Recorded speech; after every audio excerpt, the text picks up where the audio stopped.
Itu benar ya kalau Assalamualaikum misalnya yang Bapak warahmatullahi bilang kalau wabarakatuh. misalnya perihal Eh, Kali ini saya akan menjelaskan eh, teori pembenaran kekuasaan negara, yaitu teori teokrasi. Teori teokrasi.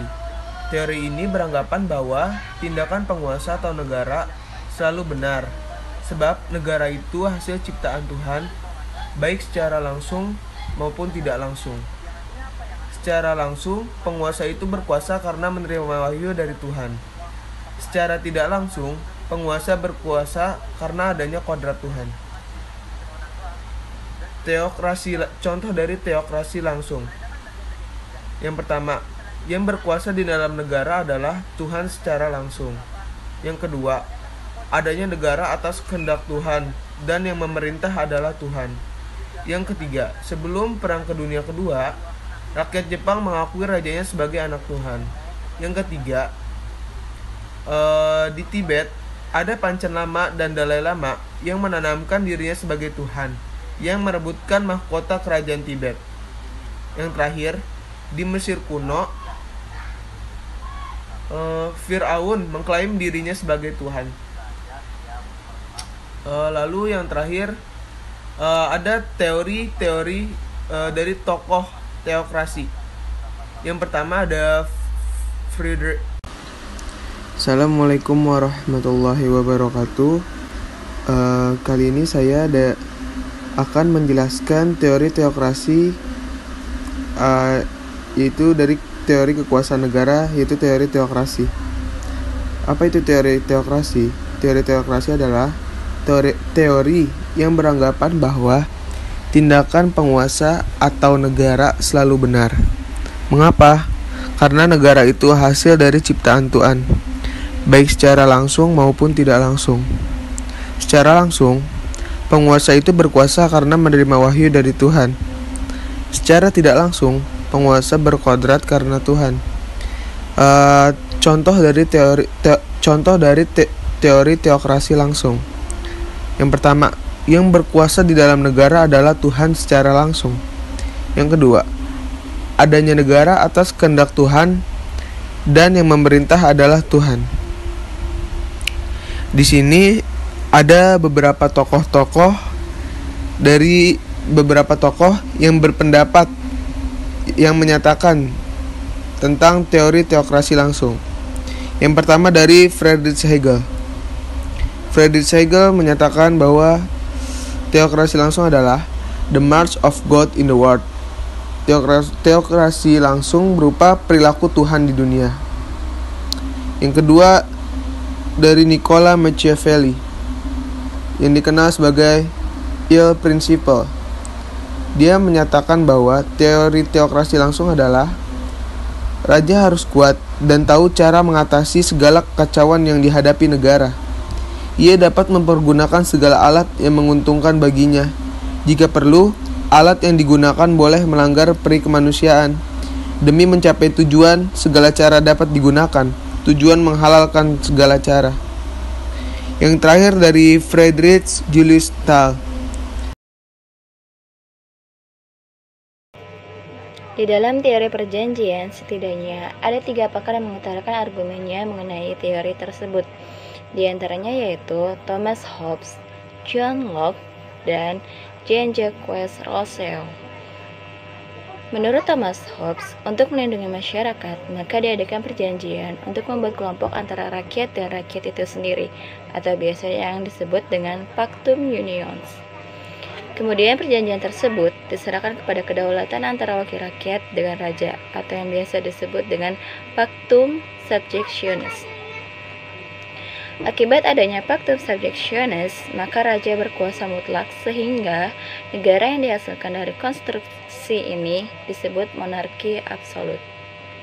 Berbeda dengan pendapat John Locke, ia mengatakan bahwa perjanjian antara wakil rakyat dan raja bukanlah perjanjian penyerahan kedaulatan, tetapi raja berjanji untuk melindungi hak asasi rakyat. Pactum Unions dan Pactum Subjectionis sama kuatnya. Akibatnya, raja terikat oleh perjanjian tersebut. Kekuasaan raja terbatas pada ruang lingkup perjanjian yang dibuat, Sehingga apabila raja berbuat sewenang-wenang, maka rakyat dapat meminta pertanggungjawabannya. Negara yang terlahir dari konstruksi ini disebut dengan monarki konstitusional. Lalu pakar yang terakhir ada Jean-Jacques Rousseau. Ia mengutarakan argumennya bahwa kedaulatan tetap berada di tangan rakyat sebagai kemauan umum dan tidak ada perjanjian penyerahan kedaulatan kepada raja. Posisi raja di sini ialah sebagai mandataris rakyat, bahwa ia harus melaksanakan amanat dari rakyat. Adapun negara yang terlahir dari konstruksi ini disebut dengan negara demokrasi. Berikut keterangan untuk lebih jelasnya. Kalau tadi teori teokrasi itu berasal dari Tuhan, maka teori perjanjian ini berasal dari penyajian rakyat. Pelopor teori ini adalah Yohanes Althusius.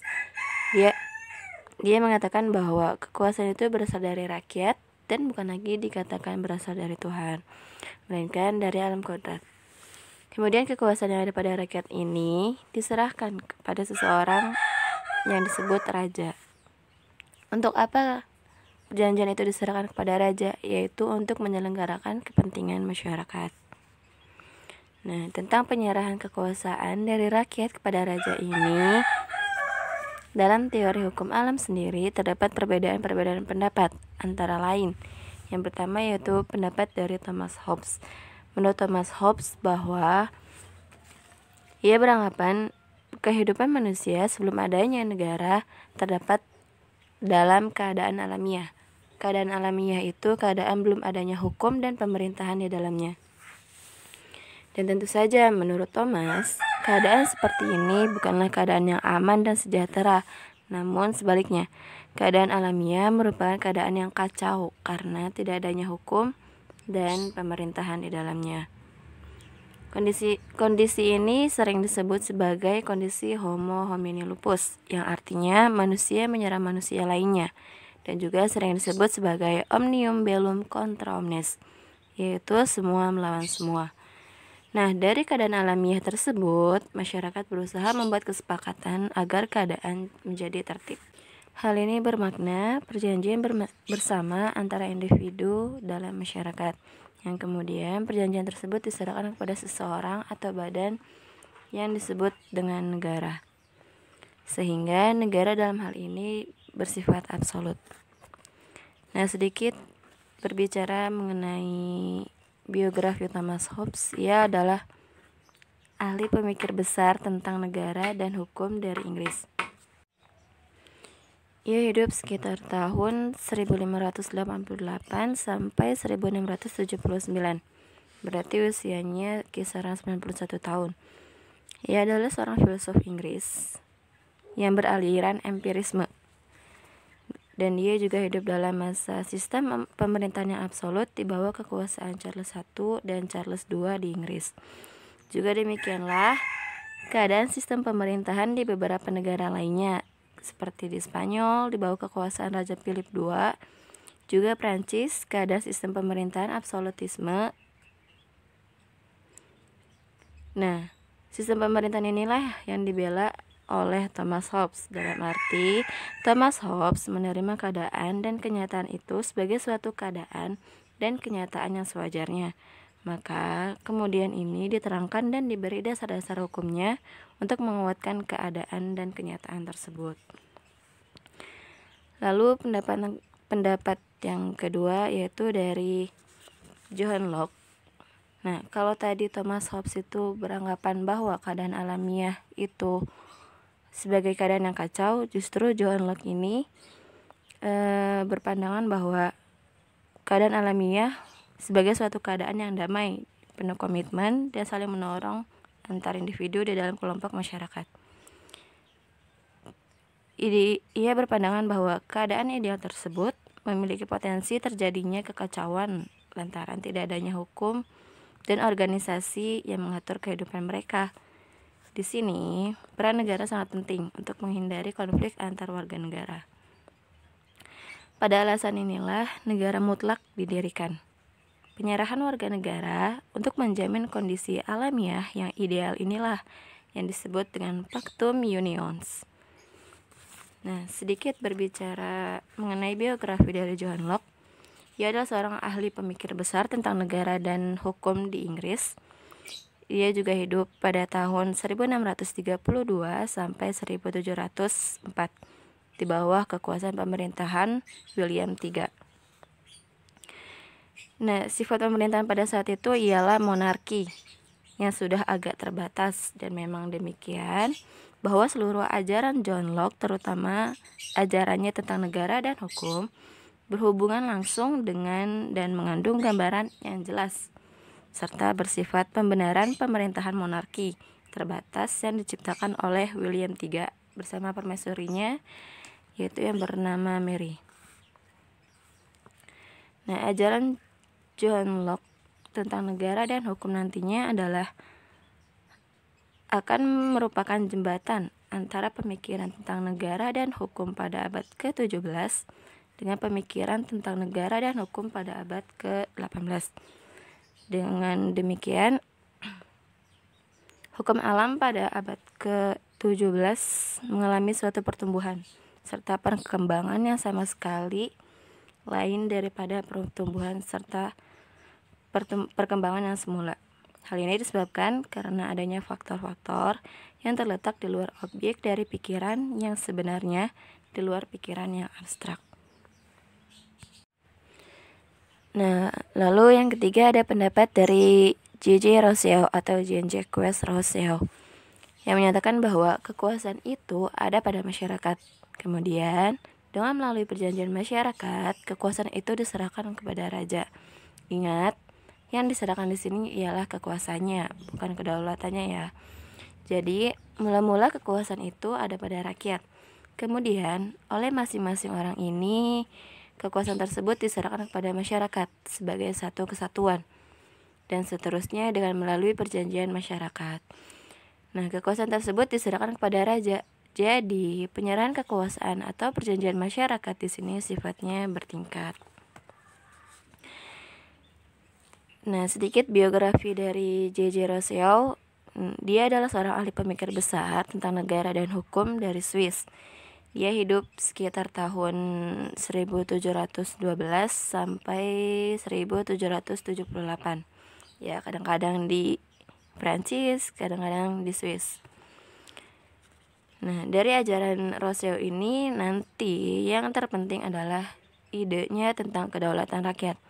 Dalam hal ini, yang dipersoalkan adalah bagaimana cara mendapatkan suatu keterangan yang masuk akal atau yang rasional tentang keseimbangan antara adanya perjanjian masyarakat yang mengikat dengan kebebasan dari orang-orang yang menyelenggarakan perjanjian masyarakat tersebut. Jadi soalnya tetap ada pada keseimbangan antara kekuasaan dan kebebasan. Nah, untuk itu Rousseau memberi keterangan sebagai berikut, yang merupakan hal yang pokok daripada perjanjian masyarakat ini adalah menemukan suatu bentuk kesatuan yang membela dan melindungi kekuasaan bersama di samping kekuasaan pribadi dan milik dari setiap orang. Sehingga karena itu semuanya dapat bersatu. Akan tetapi meskipun demikian, masing-masing orang tetap mematuhi dirinya sendiri, sehingga orang tetap merdeka dan bebas seperti sedia kala.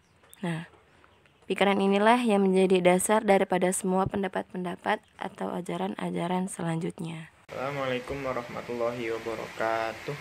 Selanjutnya saya Sultan Rifki Pratama, di belakang 133. Saya akan menjelaskan sedikit, memaparkan sedikit mengenai teori kekuatan, juga beserta pendapat-pendapat dari ahli-ahli tokoh. Untuk itu, teori kekuatan itu terbagi menjadi dua, yaitu teori kekuatan jasmani, juga teori kekuatan rohani. Untuk jasmani itu dia teori secara lahiriah atau bentuk fisik. Yang kedua adalah teori rohani atau secara bentuk batin atau secara tidak terlihat. Juga di situ ada kekuatan materi, seperti contohnya ada kekuatan materi, yaitu sesuatu yang mengefektifkan sebagai alat berkuasa, yang mana di situ bentuknya dalam modern, seperti contohnya adalah kekuatan militer, karisma para politikus, juga ada kekuatan uang atau politik uang. Nah, namun secara rasional, pemerintah manapun di dunia tidak mungkin lagi menyadarkan klaim tersebut, dikarenakan klaim-klaim itu bersifat rasional dan dipaksakan. Semakin lama akan semakin ditinggalkan oleh zaman dengan kemajuan gerakan-gerakan pemikiran kritis, juga kemajuan teknologi.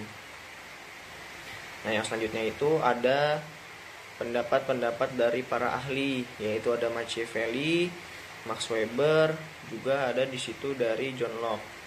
Nah, untuk teori yang disampaikan oleh Max Weber, dia mengatakan bahwa kekuasaan atau kekuatan itu sebagai peluang atau sarana bagi seorang individu untuk mendapatkan keinginan yang diinginkannya secara sendiri, bahkan sekalipun harus menghadapi perlawanan atau ketidaksukaan dari orang lain. Dan menurut Max Weber hal itu masih terlalu luas, hingga Max Weber masih mempersempitnya lagi, yaitu berbunyi kekuatan itu merupakan dominasi yang kemungkinan jika suatu perintah akan ditaati oleh kelompok atau individu tertentu. John Locke mengatakan kekuatan itu sebagai suatu hal yang harus dipisahkan dan tidak boleh berada dalam satu unsur. Nah, akhirnya definisi yang dikemukakan oleh John Locke ini dikenal dengan nama teori pemisahan kekuasaan. Juga ada teori dari Machiavelli. Machiavelli dia mengatakan seorang raja atau seorang pemimpin itu harus kuat untuk mengatasi kekacauan yang dihadapi negara dengan cara mempergunakan segala alat yang menguntungkan baginya. Kalau perlu alat yang digunakan itu boleh melanggar keperimanusiaan. Selanjutnya kita akan masuk ke teori kekuatan, yang mana dari teori kekuatan ini ada beberapa teori dari para ahli. Yang pertama yaitu ada Thomas Hobbes, yang kedua ada Niccolo Machiavelli, yang ketiga ada Leon Duguid, dan yang keempat ada Franz Oppenheimer. Nah, untuk Thomas Hobbes berpendapat bahwa terbentuknya sebuah negara atau kedaulatan pada hakikatnya adalah karena kontrak atau suatu perjanjian sosial, yang mana di dalam perjanjian itu kemudian manusia atau individu secara sukarela menyerahkan hak-haknya serta kebebasannya kepada sang penguasa negara atau semacam dewa rakyat dalam Leviathan. Nah, Hobbes ini sering menjuluki negara kekuasaan itu sebagai Leviathan, yaitu negara menimbulkan rasa takut kepada siapapun yang melanggar hukum negara. Bila warga negara melanggar hukum, negara Leviathan tidak segan-segan untuk menjatuhkan vonis hukuman mati. Untuk yang selanjutnya yaitu dari Machiavelli. Machiavelli dia berpendapat bahwa nilai-nilai yang tinggi atau yang dianggap tinggi adalah berhubungan dengan kehidupan dunia. Dan ini dipersempit pula hingga kemasyhuran, kemegahan, dan kekuasaan belaka. Machiavelli menolak adanya hukum alam, yang seperti telah diketahui adalah hukum yang berlaku untuk manusia sejagat dan sesuai dengan sifat hukum mengikat serta menguasai manusia. Bahkan Machiavelli juga mengemukakan pendapat bahwa untuk mendapatkan kekuatan, seseorang itu diperlukan untuk menipu, untuk melakukan sesuatu kejahatan. Seperti misalnya, ia mengakui bahwa agama mendidik manusia menjadi patuh, dan oleh sebab kepatuhan ini perlu untuk suksesnya seseorang yang berkuasa, maka perlulah agama tadi. Jadi, agama itu diperlukan sebagai alat kepatuhan, bukan karena nilai-nilai yang dikandung agama itu.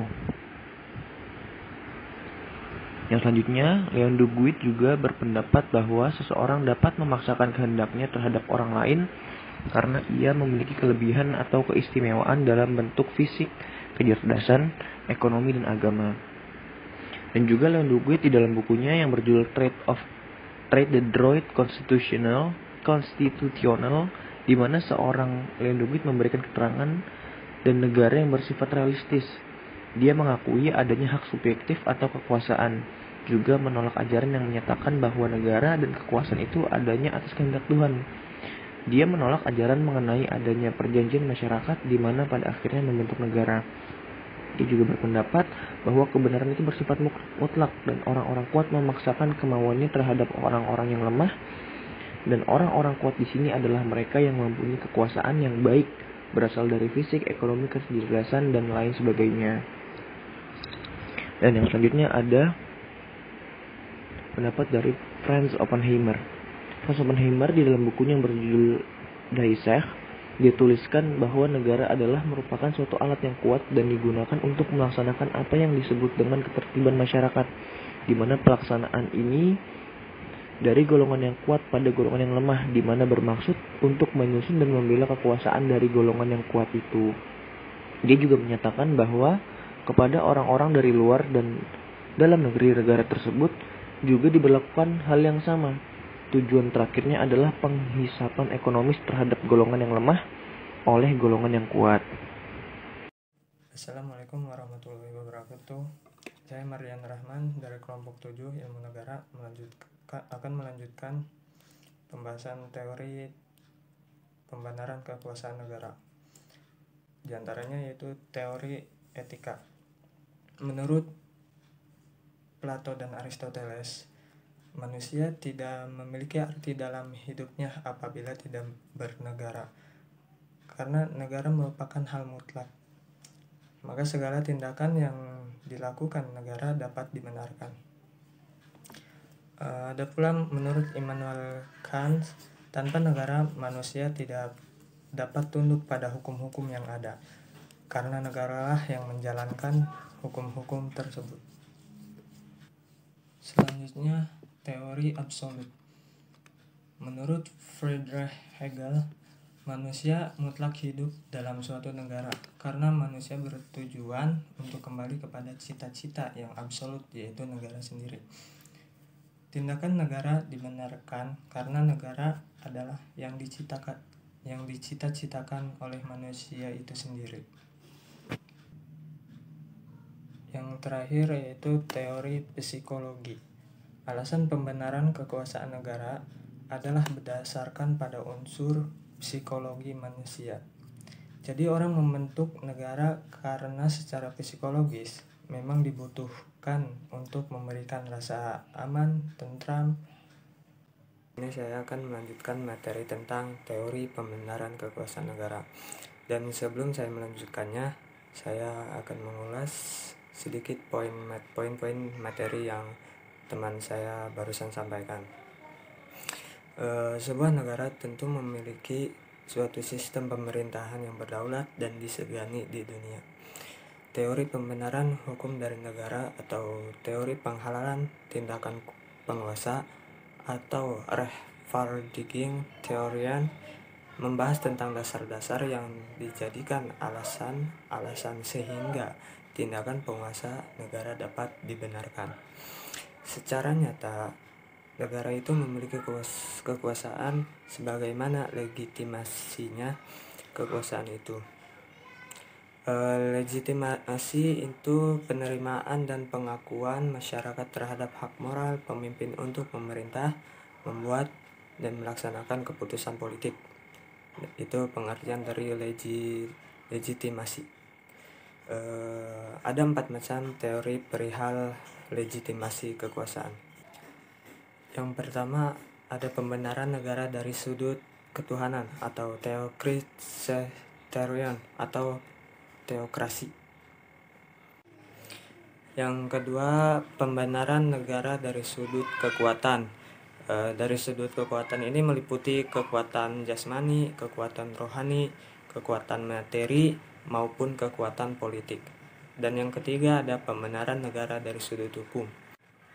Nah, di sini yang poin keempat saya akan menjelaskan pembenaran negara dari sudut-sudut lain, yaitu ada teori etika, teori absolut, dan teori psikologi.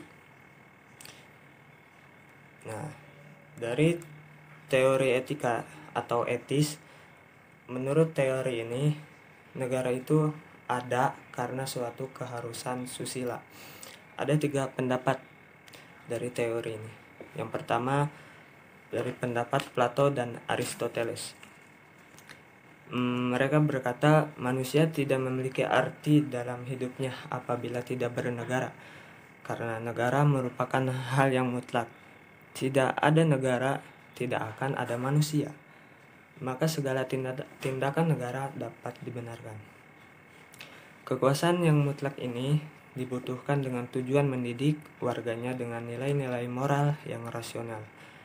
Dua pemikir besar Yunani kuno ini berpendapat bahwa kekuasaan yang besar pada negara merupakan hal yang sepatutnya. Individu akan menjadi liar, tidak dapat dikendalikan bila mana negara tidak memiliki kekuasaan yang besar. Negara harus menjinakkan mereka dan mengajarkan nilai-nilai moral yang rasional. Pendapat yang kedua ada dari Immanuel Kant. Beliau berkata tanpa negara manusia tidak dapat tunduk pada hukum-hukum yang ada, karena negaralah yang menegakkan hukum-hukum itu. Beliau juga berpendapat tanpa adanya negara, dengan kata lain, beliau berpendapat tanpa adanya negara, manusia itu tidak dapat tunduk pada hukum-hukum yang dikeluarkan atau yang telah ada, karena negara yang menegakkan hukum-hukum tersebut. Menurut Han, negara itu adalah ikatan-ikatan manusia yang tunduk pada hukum, akibatnya tindakan negara tadi dibenarkan. Dan yang pendapat ketiga dari Wolf. Beliau menyatakan keharusan untuk membentuk negara merupakan keharusan moral yang tertinggi. Pendapat ini sukar diterangkan secara ilmiah karena teorinya berpangkal pada filsafat. Selanjutnya, yang kedua ada teori absolut. Menurut Friedrich Hegel, manusia mutlak hidup dalam suatu negara karena manusia bertujuan untuk kembali kepada cita-cita yang absolut, yaitu negara. Tindakan negara dibenarkan karena negara yang dicita-citakan oleh manusia itu sendiri. Dengan kata lain, maka manusia itu tujuannya untuk kembali pada cita-cita yang absolut, dan penjelmahan daripada cita-cita yang absolut dari manusia itu adalah negara. Nah, selanjutnya teori yang ketiga, teori psikologi. Alasan pembenaran kekuasaan negara adalah salah satunya berdasarkan pada unsur psikologi manusia. Misalnya, karena rasa takut, ada rasa kasih sayang, dan lain-lain. Jadi, orang membentuk negara karena secara psikologis memang dibutuhkan untuk memberikan rasa aman, tentram, nyaman, damai, dan lain-lain. Dengan demikian, tindakan negara tadi dibenarkan. Sekian dari penjelasan dari saya, kurang lebihnya mohon maaf. Saya akhiri, wassalamualaikum warahmatullahi wabarakatuh.